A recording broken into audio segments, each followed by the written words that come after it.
In Witchfire, you're told you're fighting witches to save humanity. But the game's lore quietly suggests something very different is going on. You play as a prayer, not a hero.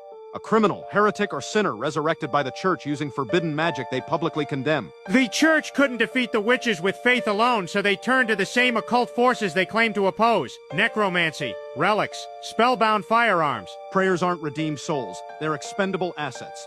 If you die, you're brought back. If you succeed, you're sent back out again. The witches themselves aren't just monsters. Lore fragments imply they're tied to an older order, one connected to forgotten gods. Pre-church powers and truths erased from history. That's why the world feels hostile to both sides. Reality itself is warped. Corruption isn't spreading, it's resurfacing. Gnosis, the game's progression system, isn't knowledge gained. It's forbidden understanding forced into your mind, slowly eroding sanity while granting power. The more you learn, the less human you become.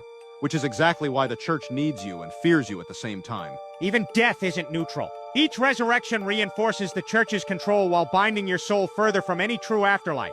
The war against the witches isn't about good versus evil. It's about who gets to define truth, history, and salvation. And Witchfire never promises victory. It only promises that if the witches fall, the church will still be standing. Waiting for the next sinner to resurrect.